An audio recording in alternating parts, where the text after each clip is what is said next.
Okey, kita belajar sampai arus. Okey. Dan hari ini kita akan masuk bahagian seterusnya iaitu voltan. Okey. So first thing is kita perlu tahu apa yang dimaksudkan dengan voltan. Okey. So introduction for today's work, kita akan belajar tentang beza upaya. Okey. So apa tu beza upaya? Okey, sebenarnya voltan is what we call as beza upaya. Okey, sebenarnya voltan tu dia bukan what we call scientific term ataupun terma scientific. Okay, voltan bukan terma scientific. The right scientific term for voltage is beza upaya. Dalam bahasa Inggeris kita panggil sebagai potential difference. Okay, so pertama takrif dia. Okay, takrif bagi beza upaya. Beza upaya ialah kerja yang dilakukan bagi menggerakkan satu kolom cas ke antara dua titik. Okay, sebelum ni saya dah terangkan elektrik maksud dia pergerakan cas. Okay, kalau saya katakan elektrik, maksud dia cas yang sedang mengalir dari satu tempat ke tempat yang lain ialah apa yang kita panggil sebagai elektrik. Contoh kalau saya ada satu wayar ataupun satu utas dawai di sini. Kalau saya nak wujudkan elektrik dalam dawai ini, saya perlu pastikan cas yang ada dalam dawai ini. Contoh kita ada tepat-tepat satu kolom jumlah cas dalam dawai.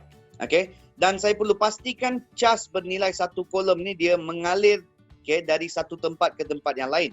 Baru kita akan ada suatu ciri yang dipanggil sebagai elektrik. Tapi kalau nak gerakkan cas tak akan bergerak dengan sendiri. Kita perlu pastikan bahawa kita berikan tenaga kepada cas. We have to give something that we call as energy for the cas. Kalau tak bagi tenaga, cas ni tak boleh bergerak dengan sendiri. Dan berapa nilai tenaga yang saya berikan? Contoh saya berikan 5 joules tenaga. Nilai tenaga yang saya berikan kepada satu kolom cas ni ialah apa yang kita panggil sebagai kerja yang dilakukan. Jadi perkataan kerja yang dilakukan juga bermaksud tenaga yang diberi. Tenaga yang kita bekalkan lah ataupun tenaga yang diberikan kepada cas tu untuk bergerak. So kalau saya katakan dalam dawai kita ada satu kolom cas, dan untuk satu kolom cas tu saya berikan tenaga berjumlah 5 joules. Bermaksud nilai voltan dia bersamaan dengan 5 volt. Ataupun nilai voltan dia sama dengan 5 volt. Beza upaya dia bersamaan dengan 5 volt. Jadi 5 volt beza upaya bermaksud setiap satu kolom cas dia terima 5 joules tenaga. Kalau saya katakan setiap satu kolom cas dia terima 10 joules, maksud dia voltan dia akan jadi 10 volt. Contoh yang kedua, kalau saya katakan, kita ada satu dawai yang serupa, hampir sama. Dan dalam dawai ini kita ada satu kolom cas juga. Dan untuk gerakkan satu kolom cas ni, saya bekalkan dia dengan tenaga. Dan jumlah tenaga yang saya bekalkan kepada satu kolom cas ni berjumlah, contohnya 20 joules.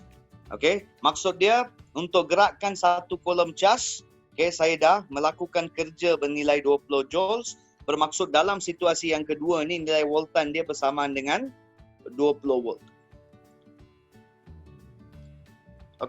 Imran tunggu dulu, saya belum masuk pada bahagian formula lagi. I'm still explaining. After I explain, I enter into the formula. Sabar. Alright, now let's say contoh dia dalam contoh yang ketiga, kita ada satu lagi dawai. Dan contohnya dawai yang kedua yang saya gunakan ni ialah dawai yang lebih kekondaksian dia lebih tinggi. I mean it's a better conductor. Kalau saya katakan dia adalah better conductor, maksudnya dia akan ada lebih banyak cas dalam dia. Contohnya dia ada 5 kolom cas dalam dawai ini. Maksud dia tadi saya gerakkan hanya satu kolom dan sekarang saya akan gerakkan 5 kolom cas pula akan bergerak. Dan jumlah tenaga yang saya bekalkan pada 5 kolom cas ni, contohnya bernilai 20 joules. Maksudnya kerja yang dilakukan untuk gerakkan 5 kolom bersamaan dengan 20 joules. Dan balik kepada takrif, beza upaya ialah kerja yang dilakukan untuk gerakkan setiap satu kolom cas antara dua titik. Jadi kalau saya katakan jumlah cas yang saya gerakkan ialah 5 dengan menggunakan jumlah tenaga bernilai 20 joules, bermaksud setiap satu kolom cas ni dia terima 4 joules tenaga. Jadi secara automatik, yes, correct. Voltage ataupun nilai voltan dia bersamaan dengan 4 volt. Iaitulah apa yang dinamakan sebagai Voltan. Voltan merujuk kepada berapa tenaga yang kita berikan kepada cas untuk Okey, sekarang kita pergi pada formula dia. Formula asas bagi beza upaya diberikan sebagai V bersama dengan W dengan Q. Right, so what is each and every of this? Capital W, okay, in English they call this as work ataupun kerja yang dilakukan. Okay, so apa tu kerja? So, kalau saya beri 5 joules tenaga, maka kerja dia bersama dengan 5 joules. Kalau saya beri 20 joules tenaga, maksudnya kerja dia ialah 20 joules. Ingat, kerja bermaksud tenaga yang kita berikan. Okay, dan Q adalah jumlah cas. Okay, jumlah cas dalam kolom. Okay, dan V ialah beza upaya lah. Okay, so V is beza upaya. Okay, so Q is equivalent to jumlah cas. So kalau saya balik kepada contoh yang diberikan tadi, kalau ataupun saya nak tunjukkan jalan kerja macam mana saya dapat nilai voltan iaitu 4 volt beza upaya, saya perlu gunakan formula V bersamaan dengan W bahagi dengan Q. Okay, di mana W ialah jumlah tenaga yang saya bekalkan iaitu bernilai 20, so gantikan 20 bahagi dengan jumlah cas Q ialah 5 kolom, so bahagi dengan 5, kita akan dapat 4 volt adalah beza upaya dia. Okay, alright. Setakat ni boleh faham tak kelas? Ada apa-apa soalan?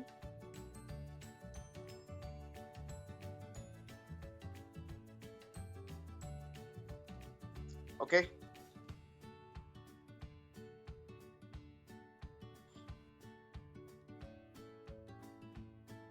Okay, good. Alright. Okay, very good. Okay, sekarang kita buat satu perbandingan.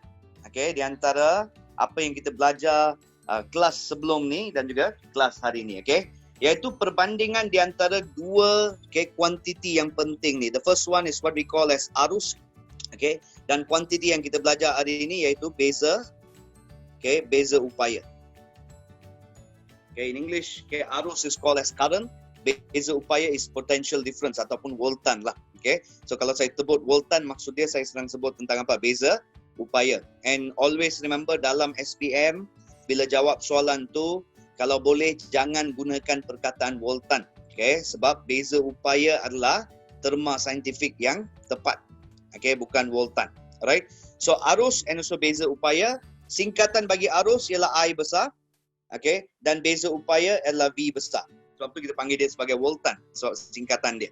Okay, dan perbezaan dia, okay, di sini ialah arus, ialah apa yang kita namakan sebagai kadar, pengaliran cas. Kadar pengaliran cas, dan beza upaya adalah kerja yang dilakukan. Kerja, dilakukan, bagi, menggerakkan, satu C ataupun satu kolom, cas. Ini singkatan dia. So kerja yang dilakukan untuk menggerakkan satu kolom ialah voltan dan kadar pengaliran cas ialah arus. Ataupun dalam erti kata lain, apa yang kita boleh maksudkan ialah arus ni dia menunjukkan laju cas bergerak. Nilai dia besar, maksud dia cas bergerak dengan laju. Kalau arus nilai dia kecil, maksudnya cas bergerak dengan perlahan. Itulah apa yang dinamakan sebagai arus. Beza upaya pula, dia melambangkan ataupun dia mewakili jumlah tenaga yang diberi.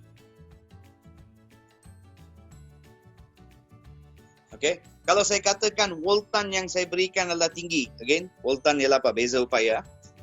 Kalau voltan yang saya berikan ialah tinggi, maksud dia apa? Saya bagi dia lagi banyak tenaga. Kalau voltan rendah, maksudnya jumlah tenaga yang saya bagi itu sedikit. Arus tinggi, maksudnya cas bergerak lebih laju. Arus rendah, maksudnya cas bergerak lebih perlahan. Itu adalah beza di antara dua nilai ni. Ramai pelajar dia tak tahu apa perbezaan di antara voltan dengan arus. Ramai dia ingat voltan dan arus adalah lebih kurang sama. Tapi dalam takrifan ataupun pentakrifan dia, maksud dia adalah memang berbeza. Tapi dia boleh dikaitkan. Okay, sebab beza upaya adalah tenaga yang kita bagi dan I ataupun arus ialah kelajuan cas. Okay, secara logik kalau saya bagi lebih banyak tenaga, laju cas pun akan meningkat. Ataupun saya berikan kurang tenaga, laju cas pun akan berkurang. Okay, ada sama macam objek-objek yang lain. Kalau saya ambil satu troli, saya bagi troli itu lebih banyak tenaga, troli itu akan bergerak lebih laju. Benda yang sama dengan cas. Cas kalau kamu bagi lebih banyak tenaga, kelajuan cas akan meningkat. Ataupun bila voltan meningkat, arus akan meningkat. Okay. Kalau voltan menurun, arus akan menurun.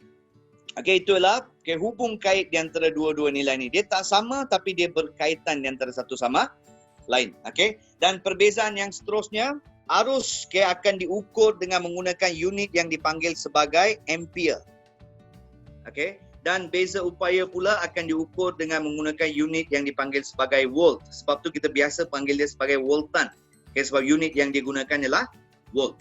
Okay, tapi nama sebenarnya ialah beza upaya. Okay, dan ampere ataupun arus akan diukur dengan menggunakan satu instrumen yang dipanggil sebagai ammeter. Manakala beza upaya akan diukur dengan menggunakan satu instrumen yang dipanggil sebagai voltmeter. Okay. Jadi dua meter yang penting kita ada setakat ni adalah ammeter dengan voltmeter. Okay. So sebelum kita masuk pada bahagian seterusnya, saya nak terangkan sedikit tentang this ampere ataupun ammeter dengan voltmeter ni. Okay. Kalau kita nak pasang ammeter dengan voltmeter dalam satu litar, okay, dia ada syarat dia. Okay. Kamu tak boleh pasang dia sesuka hati. Okay, there's a proper way of connecting it. Okay. Di mana ammeter sentiasa akan dipasang secara bersiri. Bersiri maksudnya bersebelahan lah. Okay. Dan voltmeter pula akan dipasang secara selari. Okay. Nah, macam mana nak buat this connection siri and also selari? Okay. Pertama sekali saya lukis satu. Okay, let me draw one simple circuit. Okay. Litar yang ada bateri dengan switch, dan switch ni tertutup, maksudnya already switch on the litar dia. Okay, dan pada litar ni saya pasangkan dua mentol. Okay, one mentol like this. Okay, and one mentol like this. Okay, dan kalau saya on litar dia, maksudnya secara automatik ada pergerakan arus. Okay, dan mentol ni dia akan mula menyala. Okay. Dan kalau ada pergerakan arus dan mentol mula menyala, maksudnya dia dah ada arus dan juga beza upaya. Dan satu-satunya cara untuk saya baca nilai bagi arus dengan beza upaya adalah dengan menggunakan apa? Meter masing-masing. Kalau saya nak tahu berapa arus dia, saya gunakan ammeter. Kalau saya nak tahu berapa voltan dia, saya akan gunakan voltmeter. Okay, dan sekarang saya akan ajar macam mana nak buat pemasangan siri dengan selari. Okay, so contoh sekarang, saya nak baca sebab arus dia bergerak pada seluruh litar. Mula daripada bateri, dia akan melalui semua mentol-mentol, dia akan melalui switch dan masuk balik pada bateri. Jadi arus dia ada pada semua tempat. Okay, jadi contoh saya nak baca arus pada point ni, ataupun arus yang baru keluar daripada bateri ni berapa nilai dia, saya akan letakkan satu ammeter di sini. Okay, dan pemasangan seperti ini ialah apa yang kita panggil sebagai siri. Okay. Di mana siri bermaksud saya pasang ammeter pada ataupun pemasangan yang sedia ada. Jadi saya memang sudah ada dawai dekat sini, saya tak perlu buat pendawaian yang baru. Dawai yang sedia ada saya boleh pasang ammeter. Okey. Dan inilah apa yang dinamakan sebagai pemasangan siri ini. Okey. Dan kalau pemasangan saya betul, saya boleh masukkan berapa ammeter yang saya nak pun dalam litar. Contoh sekarang saya nak tahu berapa arus yang masuk dalam mentol pertama ni, saya letak satu ammeter di sebelah mentol pertama. Saya nak tahu berapa arus yang masuk dalam mentol kedua, saya boleh letak lagi satu ammeter pada mentol yang kedua. Asalkan pemasangan dia betul, kamu boleh letak berapa ammeter pun memang dia tak akan kacau litar kamu. Okey, tapi yang penting dia perlu dipasang secara siri. Maksudnya jangan buka pendawaian yang baru ataupun jangan buka wiring yang baru. Okay, pasangkan pada wiring yang sedia ada. Okay, the next one is voltmeter. Voltmeter saya katakan tadi dia dipasang secara selari. Jadi kalau saya baca voltan pada suatu tempat, saya perlu pasang voltmeter dan pemasangan dia perlu dilakukan secara selari Dan selari maksud dia, selari maksud dia di sini, dia mesti ada connection, ataupun satu pendawaian yang baru sebelum saya pasang pada what call lita di sini. Contoh saya nak tahu, saya tahu bahawa mentol ni sedang menyala.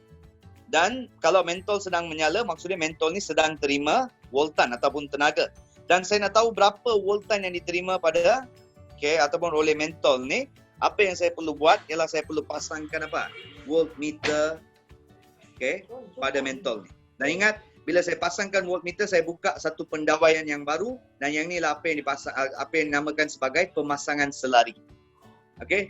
Kalau saya nak tahu berapa voltan yang diterima oleh mentol yang kedua, saya akan pasang satu lagi voltmeter di sini. Dan kalau pemasangan dia betul secara selari, kamu boleh masukkan berapa voltmeter pun dia tak akan kacau lita ataupun cahaya yang dikeluarkan dari dua-dua mentol ni dia akan sama cerah. Please mute your microphone. Saya teruskan. If let's say contohnya, kalau saya nak tahu berapa voltan yang diterima oleh kedua-dua mentol ni, apa saya perlu buat? Saya perlu pasang voltmeter merentasi kedua-dua mentol di sini. Iaitu voltmeter yang ketiga yang ada kat bawah ni, dia akan baca jumlah voltan yang diterima oleh kedua-dua. Jumlah voltan yang diterima oleh kedua-dua mentol. Right. So itu adalah kaedah pemasangan voltmeter yang kita ada. Tapi ingat, kalau pemasangan dia betul ataupun secara selari, kamu boleh masukkan berapa voltmeter ataupun ammeter yang kamu nak dalam lita, dia memang tak akan kacau lita kamu, ataupun dia memang tak akan mempengaruhi kecerahan mentol ke apa-apa. Alright, so that is the perbandingan dia. Saya katakan tadi, arus menunjukkan kelajuan cas, beza upaya menunjukkan tenaga yang dia terima ataupun tenaga yang kita beri. Dan kedua-dua ni adalah berbeza, tapi dia berkaitan di antara satu sama lain. Lebih banyak tenaga, lebih laju cas. Lebih rendah tenaga, maksudnya lebih perlahan cas dia. Dan kemudian cara pemasangan ammeter dengan voltmeter di sini. Alright. Ada apa-apa soalan setakat ni? Is it very clear, class?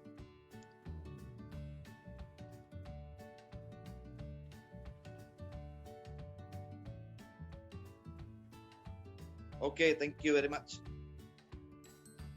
Now kita akan teruskan. Selain daripada arus dengan beza upaya, we have one more nilai yang kita perlu tahu. Because this is the pengenalan bagi bab ni. Seluruh bab ni dia memang berkaitan dengan beberapa quantity. Antara quantity dia adalah arus dengan beza upaya. Kuantiti yang ketiga pula ialah kuantiti yang dipanggil sebagai ya betul Muhammad Arif. Kalau saya pasang satu voltmeter merentasi dua mentol, dia akan jumlahkan voltan dia. So nilai ataupun kuantiti yang ketiga kita akan lihat sekarang ialah apa yang dipanggil sebagai rintangan. So what is rintangan? Singkat dia sebagai R besar. Rintangan ni dia merupakan satu ciri dalam yang ada pada semua bahan ataupun semua objek. Kalau saya katakan dawai, dalam dawai ada rintangan, dalam kertas ada rintangan, dalam kain ada rintangan. Even badan manusia pun dia akan ada rintangan. Jadi dia adalah satu ciri yang ada pada semua objek, di mana ciri ini dia adalah ciri yang akan perlahankan arus. Perlahankan arus elektrik. Maksud dia, kalau saya ada satu objek di mana rintangan dia besar, yang ni akan menyebabkan arus bergerak sangat-sangat perlahan. Kalau rintangan dia adalah kecil, maksud dia arus akan bergerak sangat-sangat laju. Dia sama macam apa tau? Pernah belajar dalam form 4 tu, saya pernah ajar tentang rintangan udara. Ataupun bila kamu lari ke hadapan, kita akan rasa angin bertiup ke arah kita. Angin tu sebenarnya angin yang dipanggil sebagai rintangan udara. Dan rintangan udara sebenarnya sedang perlahankan pergerakan kita. Benda yang sama when it comes to this rintangan. Rintangan dalam dawai pun sama juga. Dia akan perlahankan pergerakan arus.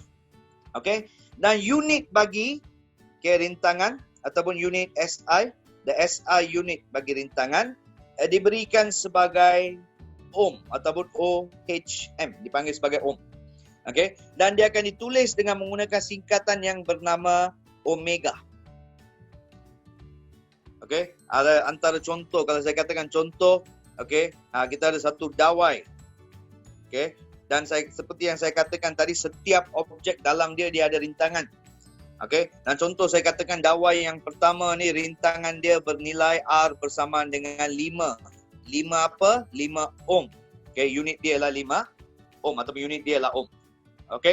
Dan kalau saya ada lagi satu dawai yang diperbuat daripada bahan yang berbeza, di mana dawai ni rintangan dia adalah lebih tinggi, contohnya 10 ohm. Just examples only ya. Jadi apa perbezaan yang kita boleh dapat melalui kedua-dua ni? Kedua-dua dawai, kalau saya katakan dia adalah dawai, maksudnya dia adalah konduktor ataupun pengalir. Kedua-dua boleh mengalirkan jas. Tapi perbezaan dia ialah dawai yang mempunyai rintangan yang kecil ni, nilai arus dia besar sedikit. Di mana cas akan bergerak. Nilai rintangan dia adalah tinggi, nilai arus ataupun capital I dia adalah apa? Kecil, sebab arus akan bergerak perlahan. Dan kenapa? Sebab rintangan adalah ciri yang akan perlahankan arus. Jadi tiga nilai. Tiga nilai ni adalah sangat-sangat penting. Jadi kita ada rintangan, kemudian kita ada apa? Dua nilai yang tadi, iaitu arus dengan beza upaya. Dan arus dan beza upaya saya nyatakan ada ammeter dengan voltmeter untuk baca nilai dia. Tapi rintangan memang tak ada meter dia. Ataupun rintangan memang dia tidak mempunyai sebarang instrumen untuk mengukur dia. Tapi kita ada kaedah untuk dapatkan rintangan. Saya akan terangkan dia kemudian. Jadi meter, tak perlu risau tentang meter untuk ukur rintangan ni. Kamu hanya perlu tahu tentang apa? Dua meter ni, iaitu apa? Ammeter dengan voltmeter yang saya ajar tadi. Sekarang teruskan sedikit dengan rintangan. Tadi kita dah kaitkan, kita dah tahu hubung kait di antara arus dengan beza upaya. Sekarang kita ada nilai yang baru pula, iaitu apa? Rintangan. Kita akan cuba kaitkan ketiga-tiga ni sekali pula. Jadi macam mana nak kaitkan? Gunakan logik yang kita faham sebelum ni. Hubung kait yang pertama adalah saya akan lakukan di antara arus dengan beza upaya ni. Saya katakan tadi, arus ialah beza upaya adalah tenaga dan arus ialah kelajuan cas. Dan ikutkan logik, kalau kamu bagi lebih banyak tenaga, laju pun akan meningkat. Jadi bila voltan ataupun beza upaya meningkat, arus pun akan meningkat. Dan hubung kait seperti ini dipanggil sebagai berkadar terus. Dan sebagai dalam simbol dia, kita akan tulis sebagai arus. Dia berkadar terus dengan beza upaya. Inilah cara kita tulis dalam simbol. Nak tulis secara ayat pun bolehlah. Arus berkadar terus dengan beza upaya. Tapi yang lebih penting adalah simbol di sini. Saya akan gunakan simbol ni kemudian. Remember, sentiasa dua simbol kamu perlu tahu. Berkadar terus dengan berkadar songsang. Kalau saya katakan A, lepas tu saya tulis simbol perkadaran. Simbol macam ni dipanggil sebagai simbol perkadaran. Lepas tu saya tulis B macam ni. Yang ni lah berkadar terus. Berkadar terus maksudnya bila A meningkat, B akan meningkat. Dan kalau saya tulis A, simbol perkadaran, lepas tu saya letak B dekat bawah, 1/B. Yang ni dipanggil sebagai berkadar songsang. Berkadar songsang maksudnya bila A meningkat, B akan menurun. Dua simbol ni penting, cara menulis simbol dia. So the first one, saya tulis seperti ini sebab saya tahu bahawa arus dan voltan berkadar terus. Bila voltan meningkat, arus akan meningkat. Bila voltan menurun, arus akan menurun. Dan yang kedua adalah hubung kait di antara nilai yang baru kita belajar, iaitu rintangan dengan arus ni. Saya katakan tadi rintangan ialah ciri yang perlahankan arus. Bermaksud kalau rintangan meningkat, arus akan menurun. Tadi lihat, yang ni rintangan dia tinggi. Arus menurun. Yang rintangan dia rendah, arus tingkat. Ataupun hubung kait ini sebagai berkadar songsang. Okay? Jadi arus, okay, dia berkadar songsang dengan rintangan. Ataupun saya akan tulis rintangan ni sebagai penyebut di bawah dia. Okay? This is arus berkadar terus dengan voltan ataupun beza upaya. Arus berkadar songsang dengan rintangan. Okay? Dan dua simbol ni apa saya akan buat? Saya akan gabungkan dia. Sebab kedua-dua simbol ni berkaitan dengan arus. Bila saya gabungkan kedua-dua simbol ni, saya akan dapat satu formula. Iaitu arus bersamaan dengan, okay, saya akan tulis satu pecahan di sini. Di mana di bahagian bawah dia saya akan letakkan rintangan sebab rintangan berkadar songsang. Dan bahagian atas dia saya akan letakkan voltan sebab voltan berkadar terus. Okay. Dan when you rearrange ataupun susun semula, okay, formula ni, okay, saya akan hantar R pergi ke arah bertentangan. Kita akan dapat V bersamaan dengan I darab dengan R. Okay. Dan ini adalah formula yang, okay, kaitkan ketiga-tiga kuantiti yang penting kita ada. Iaitu beza upaya, nilai dia sentiasa bersamaan dengan arus darab dengan nilai rintangan. Okay. Jadi kalau saya katakan, okay, sebahagian daripada lita, okay, kita ada satu, okay, mentol di sini. Yang ini sebahagian daripada lita. Saya tak nak lukis lita yang lengkap. Okay. Saya ada sebahagian daripada, okay, lita iaitu satu mentol di sini. Okay. Dan ada arus mengalir. Okay. Di mana nilai arus ni I, okay, bersamaan dengan 2 ampere contohnya. Okay. Kemudian saya letakkan satu voltmeter. Ingat voltmeter perlu dipasang secara telik. Okay. Dan bacaan voltmeter ni menunjukkan nilai voltan atau upaya dia. Okay. Bersamaan dengan contoh, okay, 20, okay, volt. Okay. Dengan menggunakan maklumat I dengan V ni, okay, saya boleh hitungkan nilai bagi R ataupun rintangan, berapa rintangan mentol. Ingat tadi saya katakan rintangan ni semua objek ada. Kalau dawai ada, kertas ada, kain ada, maksudnya mentol pun ada rintangan dia tersendiri. Okay. Jadi kita akan gunakan dua-dua nilai ni. Ingat, V sama dengan IR, voltan dia bersamaan dengan 20, okay, dan arus dia bersamaan dengan 2, darab dengan rintangan. Rintangan bersamaan dengan 20 bahagi dengan 2. Kita akan dapat jawapan bersamaan dengan apa? 10 ohms adalah nilai rintangan bagi mentol. Okay. Jadi mentol mempunyai rintangan dan nilai rintangan dia bersamaan dengan 20 ohm. Okay, inilah kaedah penggunaan formula dia. Okay, tadi saya katakan arus dia ada ammeter untuk ukur. Okay, dan voltan ataupun beza upaya dia ada voltmeter. Okay, tapi masa tu saya katakan rintangan memang tak ada instrumen untuk ukur dia ataupun tak ada meter. Okay, dan tapi kaedah untuk cari nilai bagi rintangan ialah dengan menggunakan kaedah pengiraan. Okay. Jadi kalau saya tahu berapa nilai ampere dia, saya boleh gunakan ammeter untuk dapatkan nilai arus. Dan saya boleh gunakan voltmeter untuk dapatkan nilai voltan. And bila saya dapat nilai bagi voltan dengan arus ni, saya boleh gunakan formula V sama dengan IR untuk hitungkan nilai bagi rintangan dia. Okay. Boleh ikut dah? So far, any problem class? Ada apa-apa masalah? Is it clear?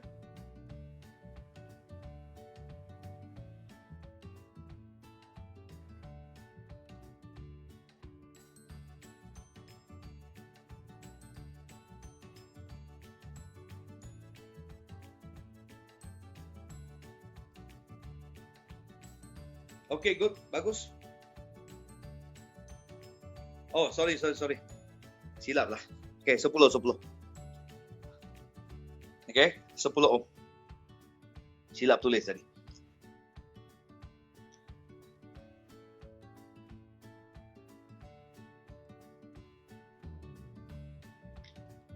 Okay, alright.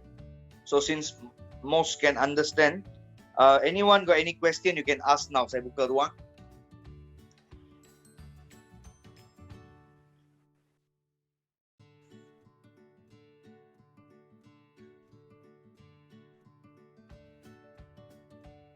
Tak ada Imran, okay?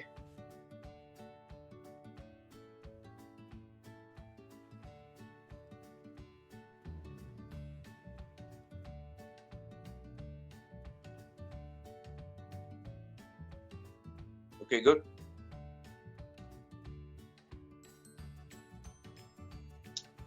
Okay. So since you don't have question, okay, kita akan teruskan. Okay, saya ada beberapa lagi perkara yang saya perlu nyatakan tentang rintangan ni. Okay, right. So when it comes to rintangan, okay, apa yang dimaksudkan dengan rintangan? Rintangan adalah ciri yang perlahankan arus. Okay, tapi macam mana suatu objek tu dia ada rintangan dan bagaimana kita boleh kawal rintangan tersebut?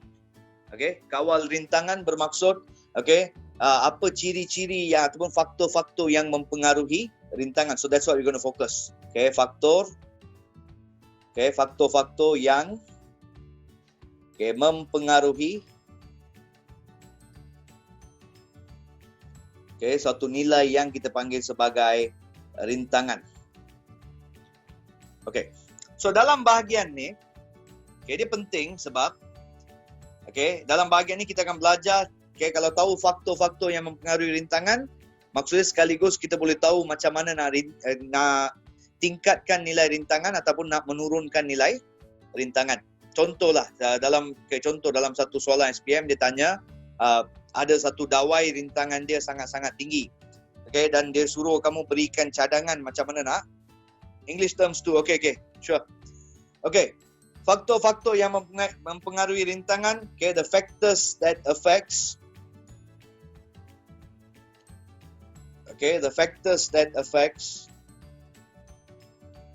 resistance. So as you know earlier, just a little bit on English. As I know earlier, resistance, dalam bahasa Melayu dia panggil sebagai rintangan. Resistance is a characteristic that will slow down the current.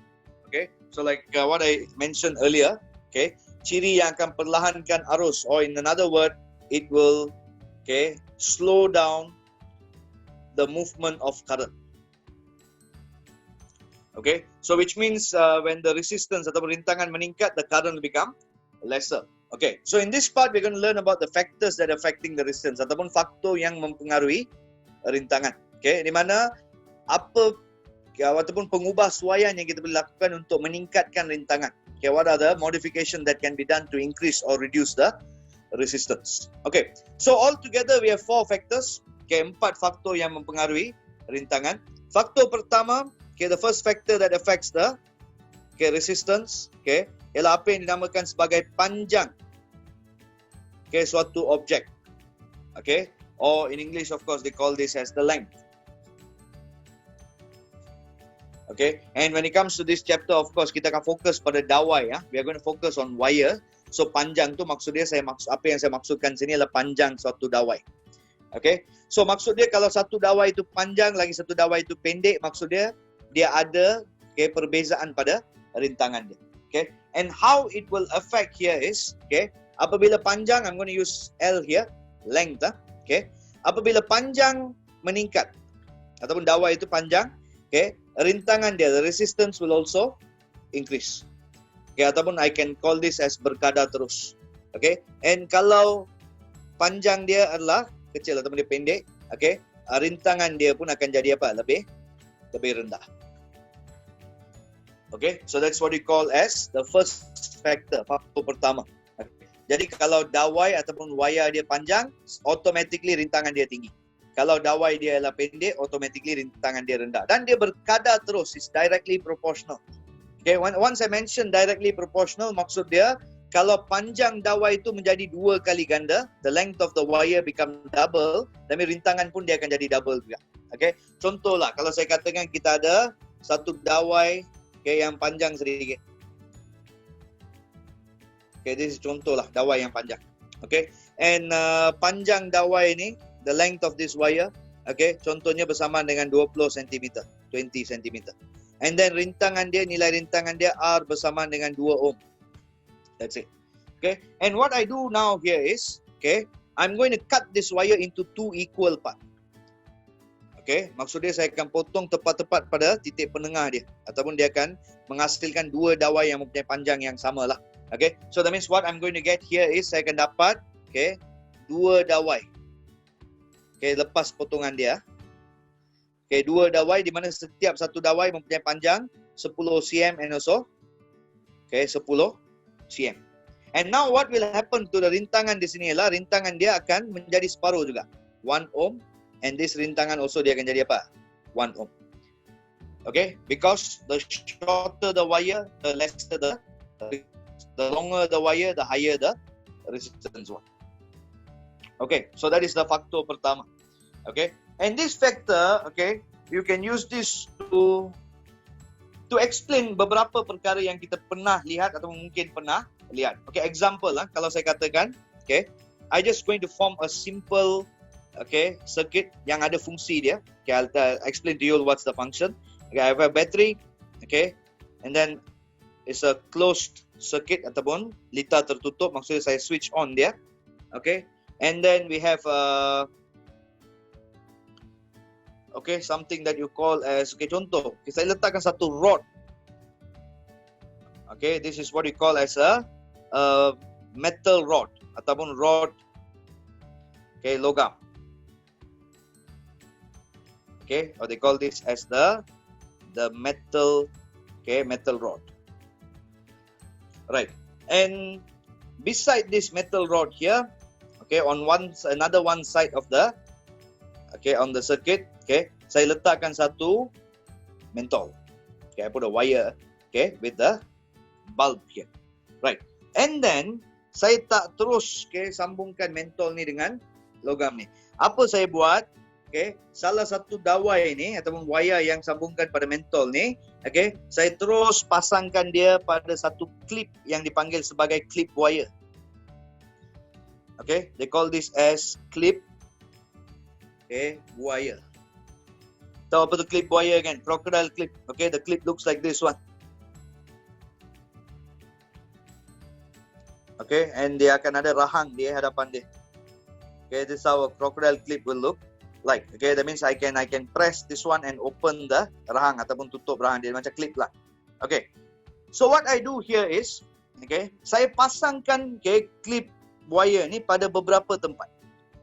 Okay, contoh, okay, I just namakan beberapa point pada rod logam ni. Okay, make sure this one listen properly ya. Point pertama, point yang dipanggil sebagai P ataupun hujung sini, dan lagi satu ialah point yang dipanggil sebagai Q, tepat-tepat dekat tengah, okay, logam ni. Okay, and then a point called as R.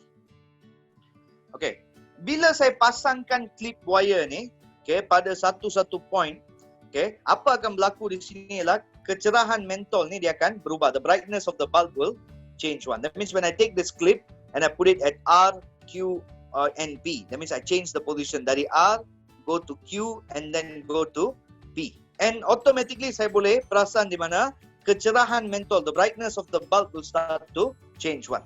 Okay, and how the brightness will, okay, change. Okay, so I'm going to draw a simple what do you call table here, dan saya akan masukkan what do you call data.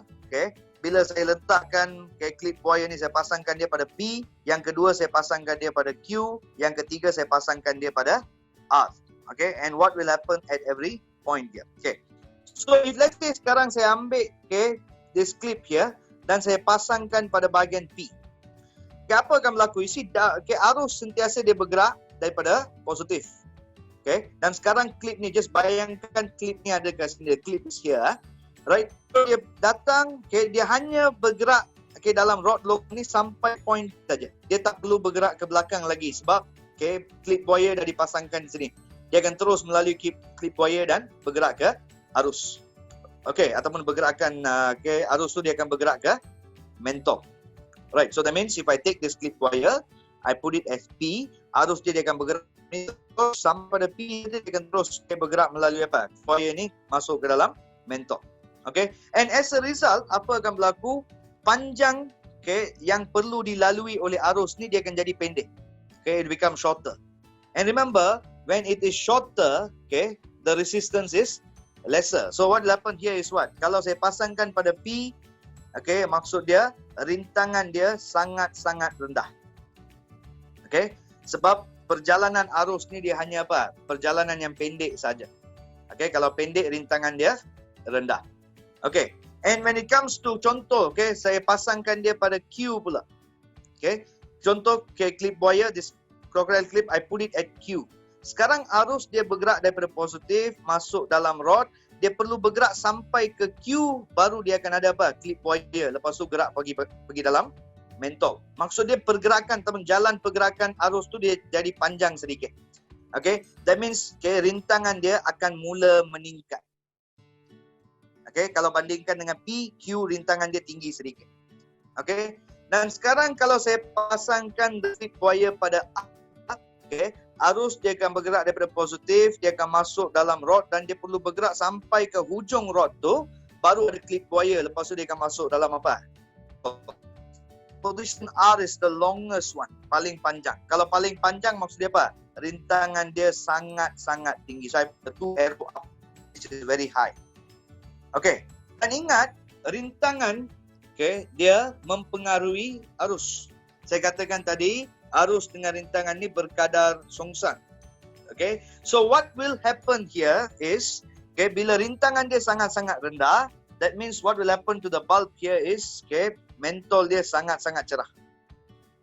Okay, or the bulb will be very bright.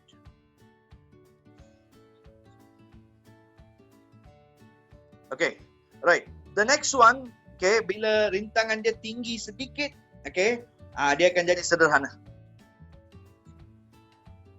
Okay, or in English they call this as moderate.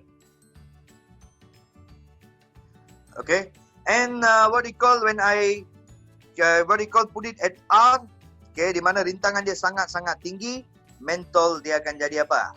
Dia akan jadi malam. Sebab rintangan sangat tinggi, arus akan jadi sangat-sangat rendah. Okay, or the bulb will become very, very deep.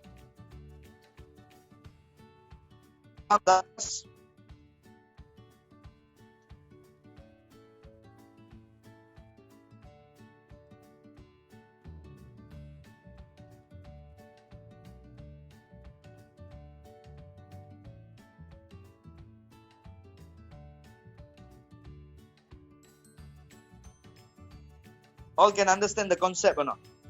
Any questions so far?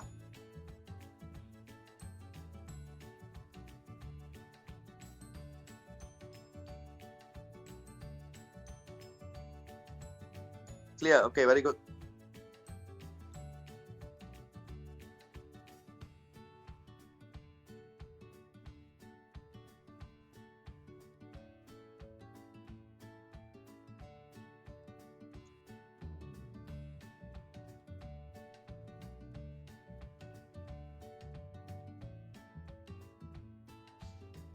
Okay, bagus.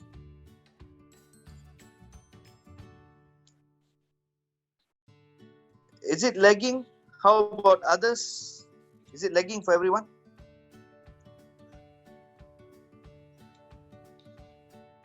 Sometimes, okay. But is it dia kacau sampai you tak boleh faham langsung? Or tak faham?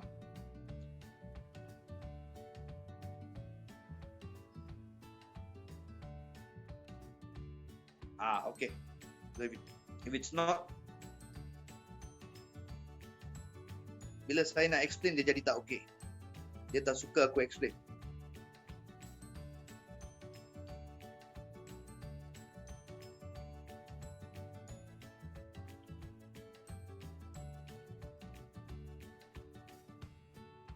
But you can understand my explanation or not?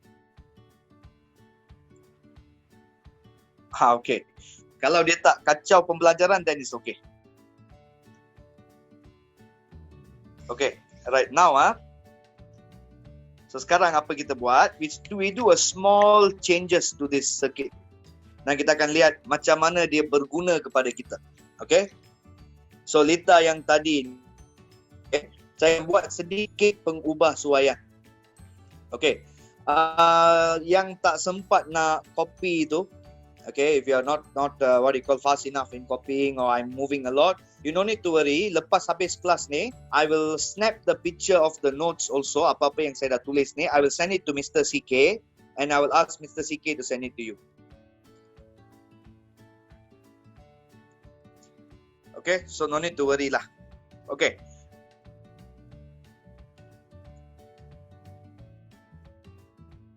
Okay, alright. So now what I'm going to do here is saya nak buat sedikit pengubah suaian. Okay, it's not 100% what you call practical, tapi kita akan lihat macam mana dia akan berfungsi di sini. Okay, right. So I will maintain the rest of the circuit. Battery, okay, tetap ada di sana. Okay, and then switch is there. Okay, tapi switch ni apa saya buat? Okay, saya gantikan dia dengan what we call as speaker ataupun buzzer. Let's say it's a buzzer. Okay, buzzer yang keluarkan siren. Okay, like a police siren like that. Example lah. Okay, and then rod saya kekalkan. Okay, I maintain the rod here. Okay, apa yang saya ubah di sini, tadi saya letak clip wire kan, crocodile clip. Now I'm going to change the crocodile clip to something called as the slider. Okay, slider maksud dia, okay, I just bring it closer a bit. Okay, dia adalah satu bahagian, okay, yang diletakkan pada rod ni, di mana I can use my finger to slide the thing up and down. Okay, I can slide it up and slide it down one. Okay. Alright. Yes, Imran, what do you see?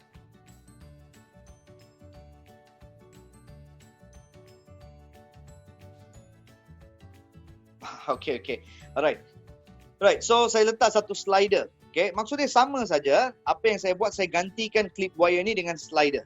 Slider maksud dia ada satu point yang bersentuhan dengan what do you call this rod. Okay, and since it's a slider maksud dia saya boleh gerakkan dia ke, okay, saya boleh gelongsor dia pergi ke kiri ke kanan. Okay, alright. So following what I taught earlier, okay, ciri dia masih sama. Okay, the characteristic is still the same. Kalau saya letakkan dia pada P, okay, mentol, kalau mentol memanglah dia akan jadi cerah. Okay, kalau siren maksud dia bunyi siren ni dia akan jadi lebih kuat. Okay, maksud dia kalau saya letakkan slider, saya push the slider until here, okay, siren will start to produce a large volume ataupun okay, bunyi dia akan jadi kuat. Okay, kalau saya tolak slider ni pergi ke hujung ni pula, okay, that means this is sama macam position Q tadi, position R tadi. Okay, bila masuk pada R, mentol jadi malap. Okay, maksud dia siren pun bunyi siren ni dia akan jadi lemah. Okay, so this one is sama macam kita control volume tau. Okay, so kalau saya gerakkan slider ke kiri sini, dia akan jadi lebih kuat. Kalau saya gerakkan slider ke arah kanan, dia akan jadi semakin lemah. Okay, and I can use one finger to push the thing left and also right. Dia sama macam apa tau, okay? You know amplifier ataupun the mixer that we have? Okay, biasanya dalam sekolah dia akan ada, okay? They will have a lot of garisan-garisan macam ni, lepas tu dia akan ada slider. Okay, di mana slider ni kita akan naik turunkan dia untuk okay, kawal okay, bunyi yang keluarkan oleh speaker tu. Okay, dan salah satu slider yang kita ada di sana adalah apa? Slider yang control volume. Okay, ataupun kekuatan bunyi. So if I push it up, dia akan jadi lebih kuat. If I push it down, dia akan jadi lebih apa? Lebih lemah. That is how lebih kurang macam mana dia berfungsi. Okay, and that is also how the amplifier or the DJ mixer ni dia akan berfungsi juga. Okay, it all uses what? Dia masih gunakan asas dia, iaitu kaitan di antara panjang dan juga rintangan. Lebih panjang maksud rintangan dia meningkat. Kalau pendek maksud dia apa? Rintangan dia lah kecil. Okay, this is just one example untuk bagi kita lebih faham macam mana benda-benda yang ada di sekeliling kita berfungsi. Okay, so today's one of today's work is the slider. Macam mana slider itu berfungsi. Kalau saya tolak ke atas, dia jadi lebih kuat. Kalau saya tolak ke bawah, dia akan jadi lebih lemah. That's how it works. So when I push it here, it become what? Kuat. Okay, when I push it here, the volume will become lesser. Here the sound is louder. Here the sound is softer. Alright. Can boleh faham tak logik dia macam mana dia berfungsi? Can understand or not?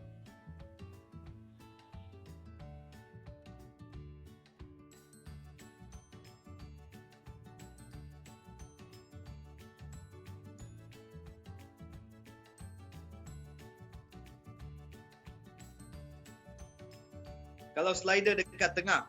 Okay, so that means when I put the slider here, tengah. Kalau slider tengah ni, kalau kita lihat dia punya position sama macam Q kan? Ya, betul. Sederhana. Okay. So when I put it at Q, Okay. What you call, kalau mentol kecerahan dia sederhana, maksud dia apa? Siren, okay, kekuatan bunyi dia pun sederhana, volume dia pun sederhana. Okay, Ken? Boleh faham? Okay, welcome. Alright, okay. Sekarang kita balik kepada apa yang kita belajar tadi. The factors that affect the resistance, okay. One of the first factor we have already learned, which is the length, okay. So, faktor yang mempengaruhi rintangan yang pertama ialah panjang. Okay, faktor yang mempengaruhi, okay, rintangan yang kedua, okay, the second factor, okay, is what we call as ketebalan dawai.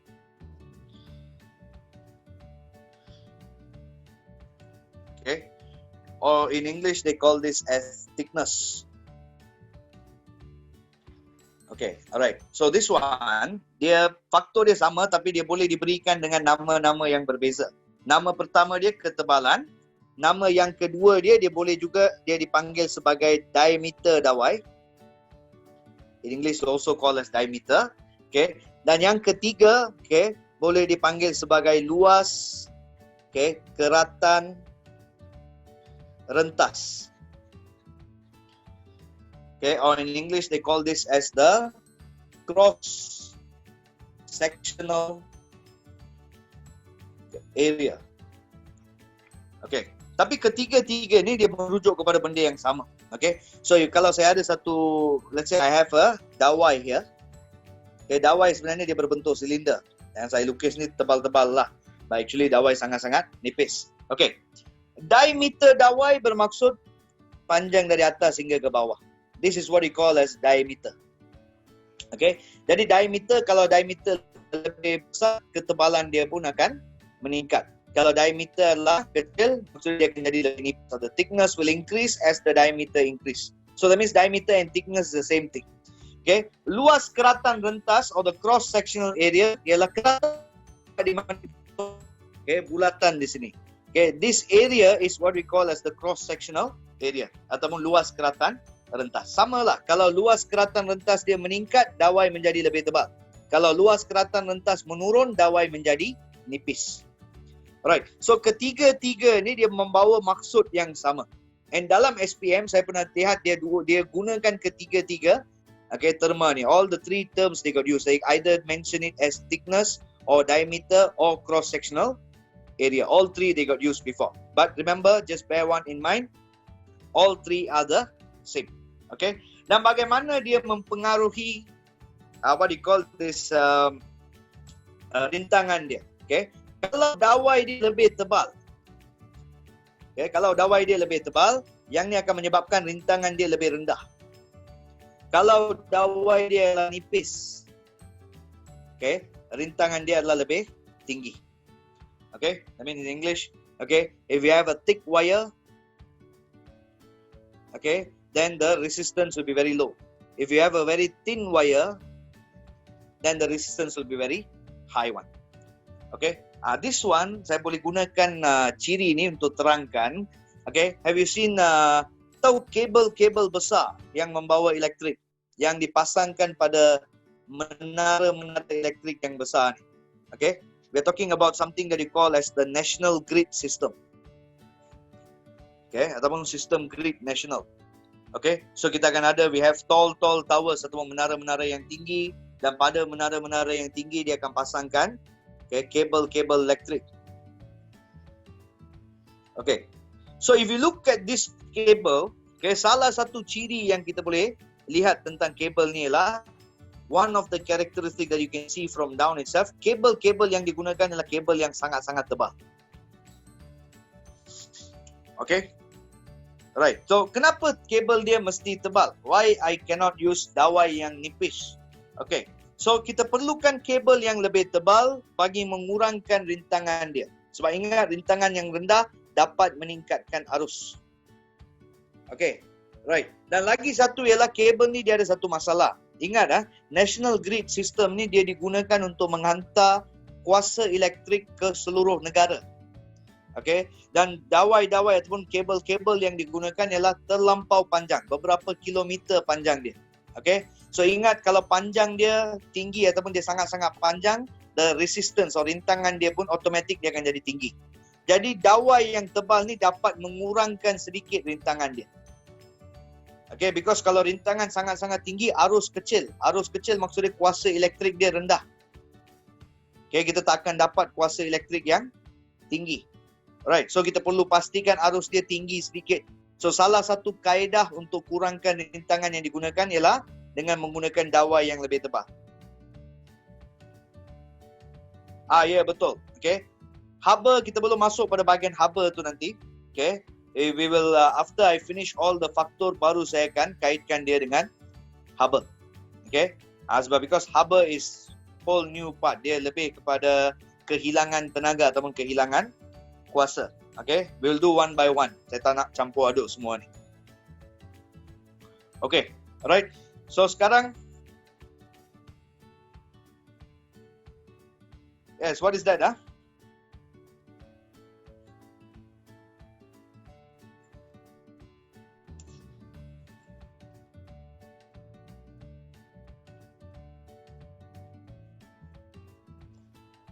Okay, alright. So we'll focus on the rintangan terlebih dahulu, okay, and then we will start with the haba part and all that. Saya nak habiskan faktor-faktor rintangan ni terlebih dahulu. Okay, right, because I told you got 4 factors altogether, okay, and today we only can manage to finish up to chapter, what we call faktor yang kedua, iaitu ketebalan. Okay, kita ada 2 lagi faktor. Okay, faktor yang ketiga adalah suhu, dan faktor yang keempat ialah jenis bahan yang digunakan. Dan dua-dua faktor tu juga penting. Alright? Okay. So I'm going to stop teaching at this particular point. Okay, di mana minggu depan kita akan teruskan dengan faktor yang ketiga. Ada apa-apa soalan